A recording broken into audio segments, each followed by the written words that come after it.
Welcome back, everybody. This is Eric here with Iraq Veteran 8888. Today, I've got a special guest out at the range. This is Tim, Military Arms Channel. You guys probably seen him lurking about on the e-webs somewhere. And today we thought, we've been shooting for the last few days, hanging out, and just making some videos together. And I thought we would bring out a really special rifle. This is a Swiss K11 carbine. This is a shortened carbine version of the 1911 Infantry Rifle. The 1911 Infantry Rifle replaced the Swiss 1889 in Swiss military service. So this basically is the rifle that really did give way to the K31. Right. So you can see the lines of this rifle. It's got the pistol grip kind of grafted into the stock. It's got the very distinctive, front sight post protector and the way the front sight is built into it, the stacking swivel. So there's lots of features of this gun. The troops loved the K11. Yeah. They really, really did. And this is what went on to become the K31. And that straight pull action, you can see where the Swiss started working with that early on. And then this would be what, the second iteration of it? Yeah. And then they moved on to the K31. So yeah, it's a very unique action, which is something you don't see today in modern bolt action rifles. It's like this action's been completely abandoned. Yep. Which is weird because it's such a great action. It is. The early 1889 that we shot earlier, if you guys go over to Tim's channel, we've got a whole video on the 1889 if you want to check it out. Awesome Swiss rifle. The early 1889 bolt has the locking lugs behind the camming surface. You notice in the K11 and the 1911, they moved the locking surfaces forward in the bolt to provide less bolt flex and to make a shorter distance between the lockup, or basically just a shorter distance. Because I think the early guns, they were having some issue with bolt flex. Yeah. Anytime you have a rear locking lug and a long bolt, that bolt can flex and accuracy can suffer some. Right. So the K31 obviously is a much, much different bolt design, but this is an awesome gun. We're going to shoot it some today. This is probably one of the nicest examples of a K11 you could ever see. It's the nicest one I've ever seen. This is a private series, what they call a private series K11. So this was sold to civilians, probably for marksmanship use, whatever. Really, really cool rifle. Let's take some shots. We are going to be running basically some just standard military issue GP11 service ammunition. All right, so that's a 174 grain Cupro nickel jacket, lead core. Really, really good stuff. Yep. Want to take some shots? Oh, absolutely. All right, let's get you behind it. All right, guys, so I have some of the GP11 ammunition, and this rifle has a 6-round internal box magazine. So what's kind of interesting to note is that the Swiss moved away from the higher capacity rifles that they had previously used, like the Vetterli or the 1889. So now we've gone to what would be considered a standard capacity internal magazine that you would find in Mauser rifles and stuff of the era. So here we go. We're going to fire off 6 rounds, and these straight pull actions are absolutely just butter to use. I absolutely love them. Try this 100-yard target here.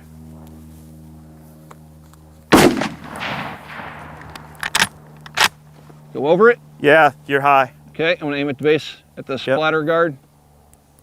All right, you're on it. All right, that's a good hold? Yeah. All right.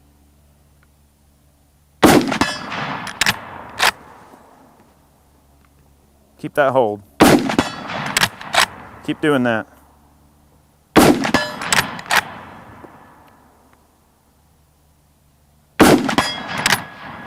All right. That's a sweet shooting little rifle. The action on this is smoother than the 1889, so they definitely had improved the design by the time they got to the K31. I'm sorry, the K11.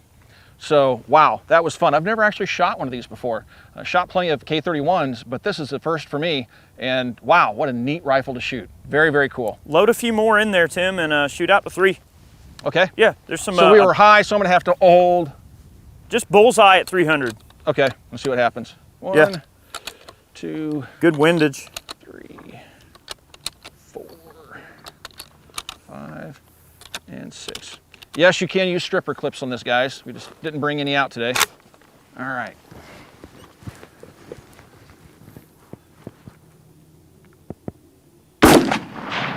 Right over the top. Right over the top? Okay, I aimed at the base of it. Windage was good? Yeah, windage is good.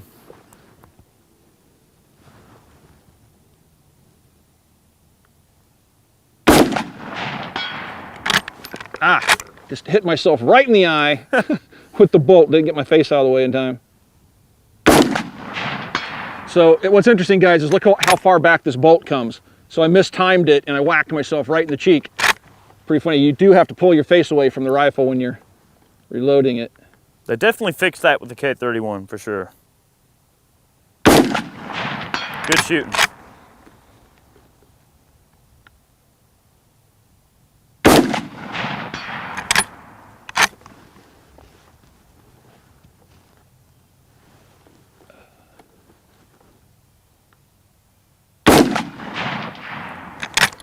And that's You had it. about 4 of your shots land into probably about a 6-inch circle. Wow. Man, what a cool rifle to shoot.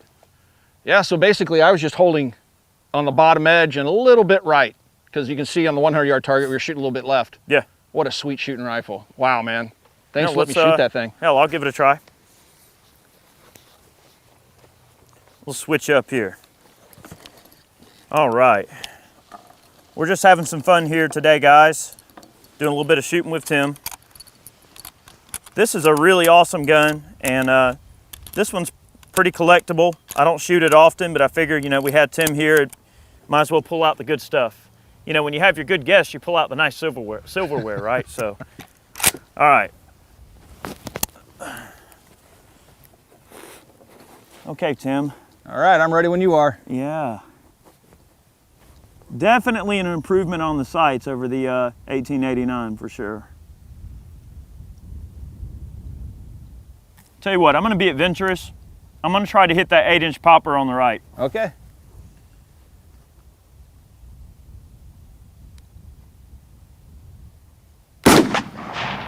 Well, you hit the big one. I'm gonna keep that same point of aim, I guess. Okay, that was 1 o'clock position on the big ringer. Off the edge, 1 o'clock. Dead center hit on the big ringer.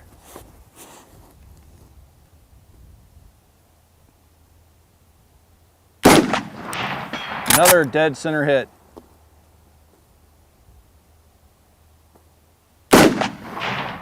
Yeah, you got him right in there. Just keep doing that, man. Dead center.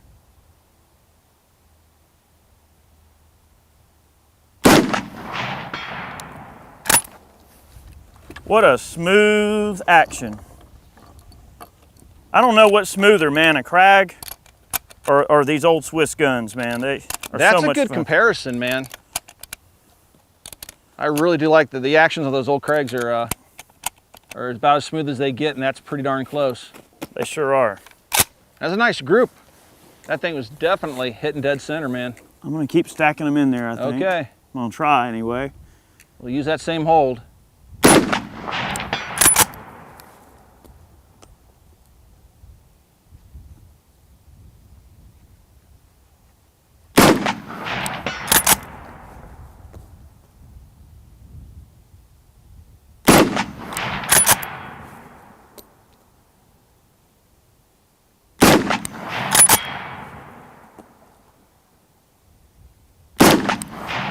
That went just off the edge, left edge.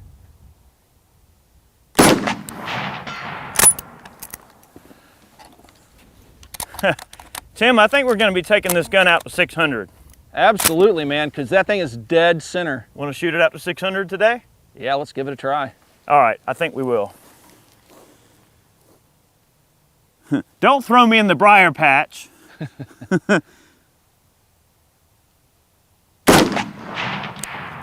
Just under. Gotcha. Just under again. Yep. I got good trace.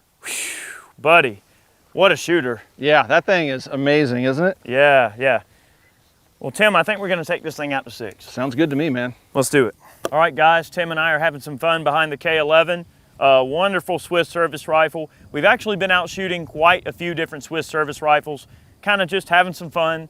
Actually going through quite a few pages of history with all the different guns we've been shooting. we really have. But this is definitely one of them. All right, so I've never shot this gun at this distance. Tim and I both, so we're gonna 600 take some yards. Siders at 600 and see where we're at with this beauty. All right, spotter ready. All right. We did drift the sights a little bit from earlier. You got a good crosswind going left.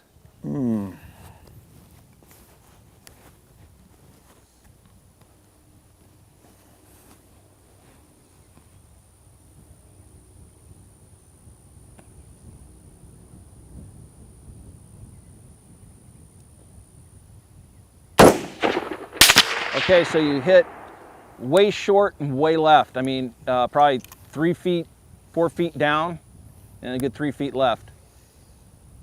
It looks like we have a good crosswind. I know we have it here in downrange, looking at the mirage. We got at least a 10-mile-an-hour crosswind going to your left. So hold right and higher.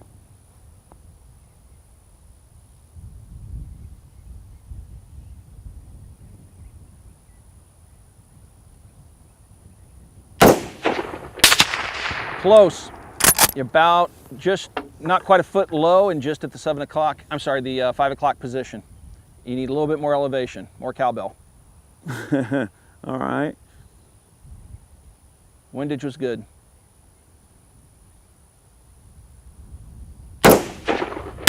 That was 6 o'clock, just under the plate, man. We need some elevation.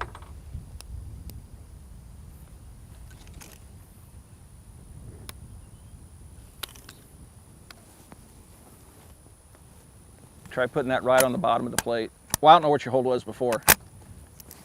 Your windage on your last hold was good.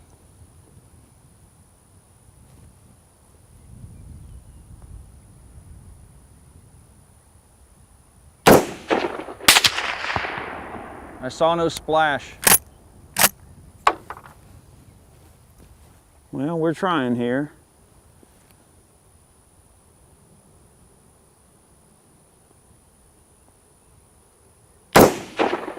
Okay, 12 o'clock, high by about a foot. Tell you what, I'm gonna drift these sights a little bit. Okay. Yeah, be right back. All right, I decided to drift the sight over just a scotch. We do have some wind to contend with, so I don't want to get too far. Because then when the wind's not blowing, then the gun's gonna hit to the dang right instead of the left, so. All right, we're gonna give it a shot. I'm just gonna bullseye it straight on. No wind hold. Okay, so that was high and about 1.5 feet at the 11 o'clock position.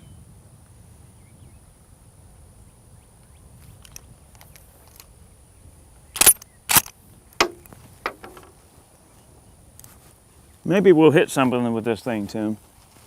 This wind, I think, is what's playing with us. It is. There's a lot of wind downrange. That one was right on top of the other one, just a little further left. So it's still off the left edge. So you're still about 10 inches high and left, close to a foot, man. Okay, that was just, windage was perfect and it was just over the top of the plate. I'm kind of in no man's land on the elevation hold. That's the only bad thing. So I'm having to kind of deliberately cheat lower than bullseyeing, and it's just really making it hard to hit anything. Let's see. Smack. That was a hit. Use the same hold, although the wind just picked up.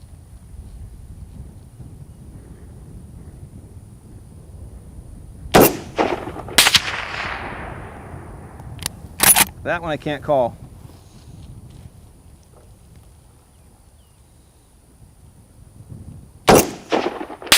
Okay, hit the edge of the plate right at the 230 position. All right. Right on the edge. 6 more shots. I think they get the idea, and I want to let you have a try here. Very cool. Definitely a nice rifle. If I can do my part, of course.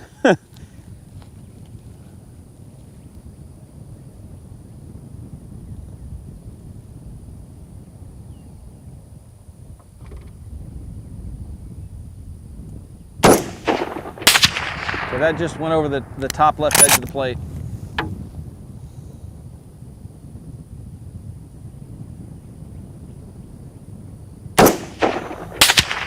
12 o'clock and a foot high. Wow. Yeah. But the left-right was great. Not really connecting with this gun.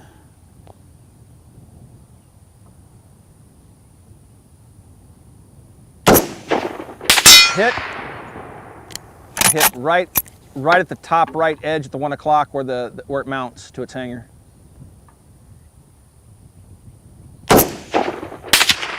That went way right over by the little 8-inch paddle. I am not having any luck with this gun today, am I?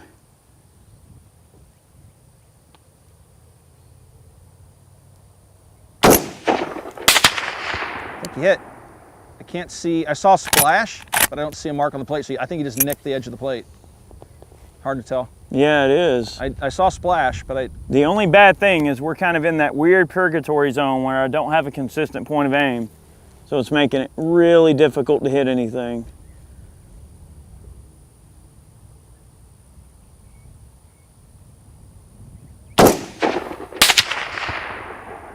I can't call that one, man. Yeah, man. Why don't you give it a try and see if you can hit, and I don't know, maybe you'll have better luck than I did, but.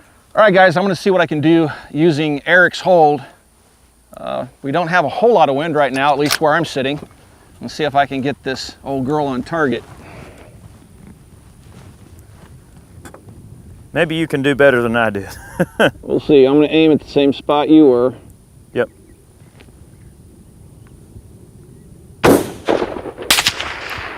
Just high and right over the right edge of the target. So bring it down just a scotch and back over to the left a scotch. I know that's real scientific. That's it right there, right? Now that was about 8 inches off the left side of the plate. So whatever you did, cut it in half. All right.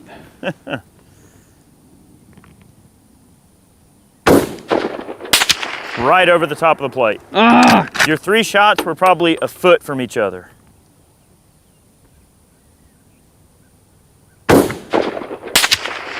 Right over the top of the plate.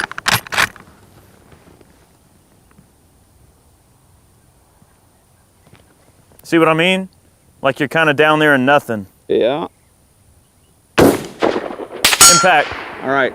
Good I'm shot. out of ammo. I got one more. I think I got the hold figured. Let's see if I can do it again. Yeah, shoot a group. Just barely off the top right edge of the plate. So your 2 shots, Tim, were probably about, I want to say, maybe 4 or 5 inches from each other once you had your hold down. All right. Well, that wind's kicking up again. We'll try 6 more. It's not bad. I know we're missing, but the shots are consistent, though. That's what we're wanting to see. Good shot. Okay, so Tim, you had a triangulation between your last 2 shots and that one. There's probably about a 6-inch triangulation. Okay. Good.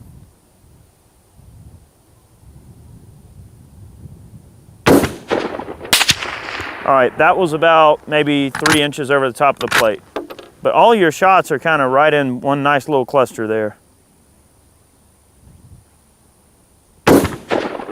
Impact. Keep doing that.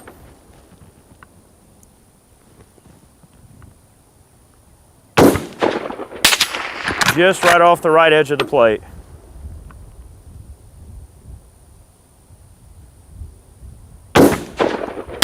Impact.